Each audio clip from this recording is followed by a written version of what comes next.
Liz, I always thought that youth voices were progressive. So why are you taking off at the ACLU because they're following only progressive causes? Well, I'm personally a libertarian who has a lot of conservative sympathies, and I think the real challenge with this memo, which was leaked it was an internal memo that was leaked to the general public.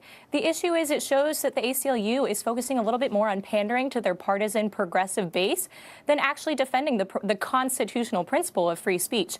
To me, that's a problem. I think it shows that they're going to be watering down their commitment to this, and I really fear for that because for a long time they've been principled defenders of civil liberties. Liz, I have to tell you that I've always thought of the ACLU as an organization of progressive lawyers. They've always been like that. This is nothing new. Well, in some areas, they've really frustrated their progressive base. I mean, remember the Citizens United decision? The ACLU for a long time has been interested in defending the free speech of Nazis, of communists, of really unsavory, awful groups. And I think, they do a really good job of sticking to this idea that free speech matters. But I fear that in the future, they're not going to. Youth voices, how would you characterize your editorial policy? Oh, young voices, well, I'm sorry, what? We essentially have a bunch of different contributors from all over the country, and we really focus on trying to elevate the voices of pro-liberty people. So that could mean liberals.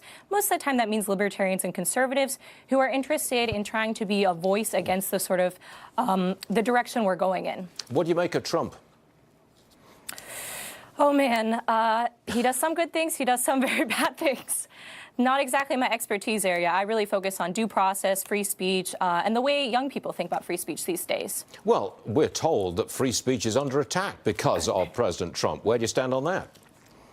Well, President Trump certainly does some things that I really disagree with, but I think it's also worth considering that there's a lot of issues with free speech and hypocrisy on college campuses, where we have presumably progressive students who are looking to uplift the voices of marginalized students, but then they have a very flimsy understanding of free speech, and so they're not actually using our constitutional principles that are designed to protect us to advance these very partisan causes. I think there's a lot of issues with hypersensitivity and college students really just not understanding the way of the world and what makes sense going forward. My free speech is held hostage by the most ultra-sensitive person that I'm speaking to. That's where we are. Liz Wolfe, thank you for joining us. Sorry it's so short, but it's a jam-packed news day. You know how it is. Thanks, Liz. Thank you. Thank you so much.